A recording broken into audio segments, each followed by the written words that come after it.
Bienvenue à tous, on se trouve aujourd'hui pour explorer un concept qui a fasciné l'humanité depuis la nuit des temps. Le temps. Est-ce une rivière qui coule inexorablement du passé vers le futur? Une illusion? Ou quelque chose de complètement différent? Hmm. On a tous l'impression que le temps s'écoule de manière linéaire, une ligne droite qui va de notre naissance à notre mort. C'est une vision très ancrée dans notre culture occidentale, mais est-ce la seule? Non, pas du tout. Certaines traditions spirituelles, par exemple, nous proposent une vision bien différente, cyclique. Absolument. Imaginez le temps non pas comme une ligne droite, mais comme une roue qui tourne sans cesse. C'est ce que l'on retrouve dans beaucoup de traditions spirituelles. En Inde, par exemple, on parle des yugas, de vastes cycles cosmiques qui marquent la création et la destruction des mondes. Ah oui, c'est vrai. Et dans le bouddhisme, on a la notion de samsara, le cycle des renaissances qui se répète encore et encore. Hmm. On naît, on meurt, on renaît, et ainsi de suite. Fascinant, Nova. Tout à fait. Ces traditions nous disent que le temps n'est pas linéaire, mais qu'il se répète sans cesse. Ce qui est intéressant, c'est que cette vision cyclique du temps change complètement notre rapport au passé et au futur. Si le temps est un cycle, alors tout recommence éternellement. Nos actions, nos pensées. Tout laisse une trace qui se répercute à travers les âges. Alors, si on suit ce raisonnement, nos actions d'aujourd'hui pourraient influencer non seulement notre futur immédiat, mais aussi des cycles futurs, des vies futures. C'est une perspective qui donne le vertige en fait. En effet. Et ça nous pousse à réfléchir à l'impact de nos choix, non seulement sur nous-mêmes, mais aussi sur le monde qui nous entoure et sur les générations à venir. Dans ces traditions, on ne cherche pas forcément à contrôler le temps, à le gérer comme on le fait souvent dans nos sociétés modernes. Et c'est exact. L'accent est mis sur l'acceptation du cycle de l'impermanence de toute chose. C'est ça. Et cela rejoint l'importance accordée à l'instant présent dans beaucoup de ces traditions. Le passé est déjà passé, le futur n'est pas encore là. La seule chose réelle, c'est le moment présent. Et on le retrouve dans le bouddhisme zen, dans le taoïsme, dans la pleine conscience.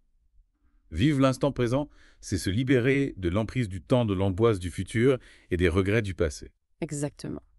Thich Nhat Hanh, le maître zen vietnamien, parlait de la pleine conscience comme de l'art d'être pleinement présent à chaque instant, à chaque respiration, à chaque pas. C'est une façon de ralentir, de savourer la vie, de se connecter à la réalité telle qu'elle est. Et ça nous permet de nous détacher de l'illusion du temps linéaire, de découvrir la richesse de l'instant présent.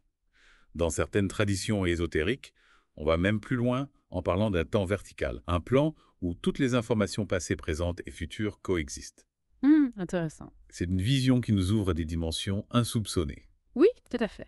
Et si finalement le temps n'était pas une prison, mais un océan d'infinies possibilités. C'est une très belle image. Alors, comment concilier cette vision spirituelle du temps avec notre perception du temps linéaire, celle que l'on vit au quotidien? C'est ce qu'on va explorer ensemble dans la suite de notre discussion. J'ai hâte. Et si on se tournait maintenant vers la science? Elle a aussi des choses étonnantes à nous dire sur la nature du temps. Vous connaissez sans doute la célèbre théorie de la relativité d'Einstein. Elle a révolutionné notre compréhension du temps. Ah oui, Einstein-Zach. On a tous entendu parler de lui, mais pour être honnête, la relativité, ça reste un peu mystérieux pour moi. C'est quoi exactement?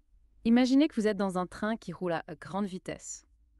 Pour vous, à l'intérieur du train, le temps s'écoule normalement.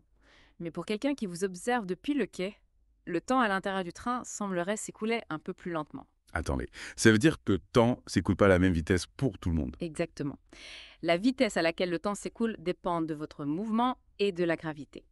Plus vous allez vite, plus le temps ralentit pour vous par rapport à quelqu'un qui est immobile.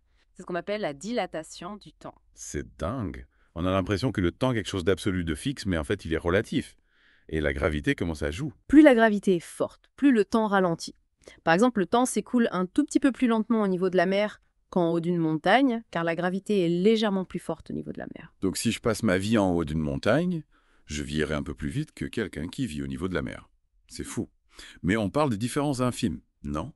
Oui, dans notre quotidien, ces différences sont imperceptibles. Mais pour les satellites GPS qui orbitent autour de la Terre, par exemple, la dilatation du temps due à la vitesse et à la gravité est significative. Il faut en tenir compte pour que le système fonctionne correctement. C'est fascinant de voir comment la science peut parfois rejoindre des concepts qui semblent relever de la science-fiction. Et on a parlé de la relativité, mais il y a aussi la physique quantique. Non. J'ai entendu dire qu'elle remet encore plus en question notre conception du temps. Effectivement, la physique quantique nous plonge dans le monde de l'infiniment petit, celui des atomes et des particules. Et là, les choses deviennent vraiment étranges. On découvre que les particules n'ont pas toujours une position ou une vitesse définie. C'est comme si elles existaient dans un état flou, une superposition d'états. Et comment ça impacte le temps? Eh bien, dans le monde quantique, l'ordre des événements peut devenir flou. Il y a des expériences qui montrent que l'effet peut précéder la cause, ce qui remet en question notre notion de causalité linéaire. Attendez, vous voulez dire que le futur pourrait influencer le passé? C'est encore plus mind-blowing que la relativité, ça.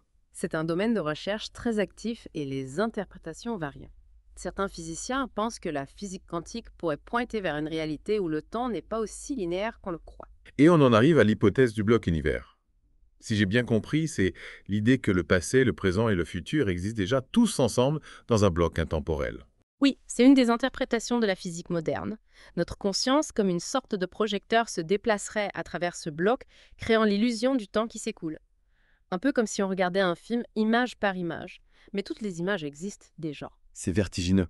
Si tout est déjà écrit, ça veut dire que le libre arbitre n'existe pas, qu'on est juste des marionnettes hommes. C'est une question philosophique complexe. Certains physiciens qui adhèrent à l'hypothèse du bloc univers pensent que le libre arbitre est une illusion, une conséquence de notre perception limitée du temps.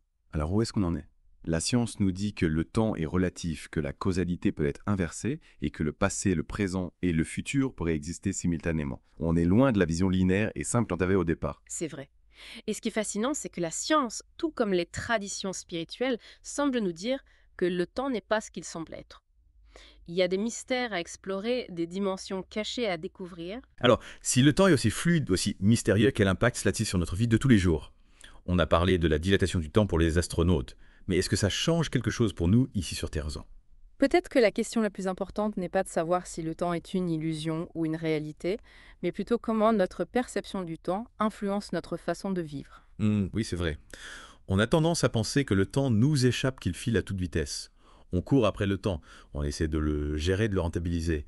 On stresse parce qu'on n'a pas assez de temps. Et si cette perception du temps comme quelque chose de limité, de précieux, était justement ce qui nous rendait si anxieux? Si le temps n'est pas une ligne droite qui s'épuise, mais un cycle, un océan infini, est-ce qu'on aurait encore besoin de courir après ça? Si c'est une perspective intéressante, on pourrait se libérer de cette pression, de cette peur constante de manquer de temps. Mais comment faire concrètement? Comment changer notre perception du temps? La méditation, la pleine conscience sont des outils puissants pour apprendre à vivre l'instant présent. Quand on médite, on se concentre sur notre respiration, sur nos sensations et on laisse passer les pensées sans s'y accrocher. C'est vrai, et j'ai remarqué que quand je médite, j'ai l'impression que le temps se dilate. Les minutes semblent durer des heures. C'est comme si je sortais du flux habituel du temps. Exactement. On apprend à ralentir notre rythme intérieur, à savourer chaque instant. Et on découvre que la vraie richesse n'est pas dans la quantité de choses que l'on fait, mais dans la qualité de notre présence à chaque instant.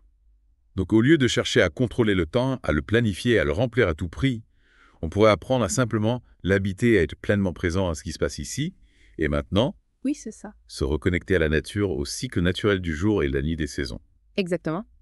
Et si cette obsession du temps, de la vitesse, de l'efficacité était une spécificité de notre époque, de notre société occidentale? Est-ce qu'il existe d'autres cultures où le temps est perçu différemment? Absolument. Dans certaines cultures amérindiennes, par exemple, le temps n'est pas perçu comme une ligne droite, mais comme un cycle en spirale. Le passé n'est pas derrière nous, il est tout autour de nous et il influence le présent. C'est une vision très différente de la nôtre. Et elle nous invite à reconsidérer notre propre rapport au temps, à nous demander s'il n'y a pas d'autre façon de vivre, de penser, d'être au monde. Finalement, le temps est un grand mystère. La science et la spiritualité nous offrent des pistes, des éclairages, mais il reste encore beaucoup à découvrir. Ce qui est certain, c'est que notre perception du temps a un impact profond sur notre vie, sur notre bien-être, sur notre façon de voir le monde.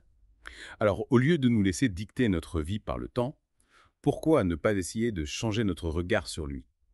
D'explorer d'autres perceptions, d'autres rythmes, de nous reconnecter à l'instant présent. Et qui sait, peut-être que cette exploration nous permettra de découvrir une liberté insoupçonnée, une joie profonde, au cœur même de ce grand mystère qu'est le temps. Merci de nous avoir accompagnés dans cette plongée fascinante au cœur du temps. N'hésitez pas à poursuivre l'exploration, à méditer, à observer, à questionner vos propres perceptions. Le voyage ne fait que commencer. Si vous avez aimé, abonnez-vous à la chaîne et n'oubliez pas de cliquer sur la cloche pour ne rater aucune notification. Vous pouvez également nous suivre sur Facebook et X pour plus de contenu exclusif. Et pour aller encore plus loin dans votre voyage spirituel, visitez cielcristallin.com.